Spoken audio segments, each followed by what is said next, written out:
आज हम घनत्व और ताप से संबंधित ग्राफ देखेंगे और इससे संबंधित ऑब्जेक्टिव प्रश्न। इसमें क्या है, ये वाला जो अक्ष है इसको हम y अक्ष लिए हैं, ये जो अक्ष है इसको हम x अक्ष लिए हैं, ये वाला अक्ष को y अक्ष पर किसको रखे हैं, घनत्व को, और x अक्ष पर हम रखे हैं ताप को। हमको देखना है संबंध घनत्व और ताप में कि ताप को बढ़ाएंगे तो क्या होगा और ताप को घटाएंगे तो क्या होगा, और ताप का मान 0 से 4 डिग्री सेल्सियस करेंगे फिर घनत्व पर क्या प्रभाव पड़ेगा, और ताप का मान यदि 0 से 7 डिग्री सेल्सियस करते हैं तब घनत्व का मान क्या होता है।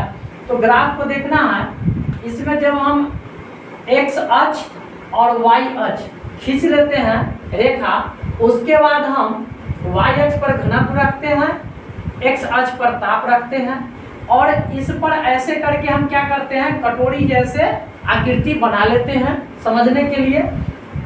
अब जब हम ताप को 0 से 1 डिग्री सेल्सियस किए तो यहाँ आप देख रहे होंगे घनत्व का मान बढ़ गया। 1 डिग्री से क्या करेंगे, ताप 2 डिग्री सेल्सियस करेंगे तो घनत्व बढ़ रहा है। 2 से 3 डिग्री किए तो घनत्व कुछ बढ़ गया, फिर 3 से 4 किए तो घनत्व क्या हुआ, मैक्सिमम हो गया, महत्तम हो गया। यानी कि ताप जब हम 0 से 4 डिग्री सेल्सियस तक बढ़ाएंगे, ताप का मान 0 से 4 डिग्री सेल्सियस तक बढ़ाएंगे तो घनत्व का मान अधिकतम होगा और 4 डिग्री पर जाकर के अधिकतम हो जाएगा। इसके बाद हम जब 4 से 5 डिग्री सेल्सियस करेंगे ताप तो घनत्व क्या हो जाएगा, घट जाएगा। 5 से 6 डिग्री ताप करेंगे तो घनत्व कम जाएगा। 6 से 7 करेंगे घनत्व क्या होगा, कम जाएगा।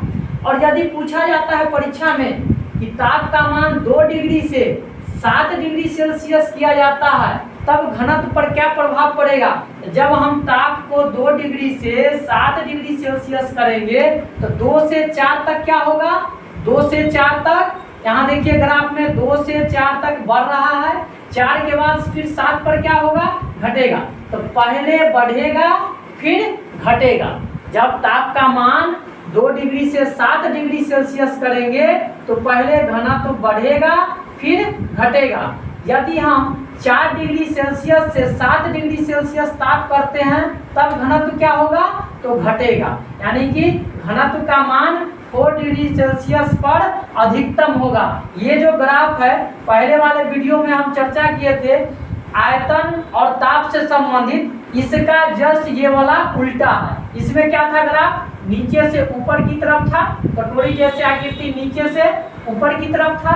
इसमें क्या है, ऊपर से नीचे की तरफ है। इसमें इसका मुंह नीचे की तरफ है x अक्ष पर, इसमें क्या था, मुंह ऊपर की तरफ था y अक्ष के सामने।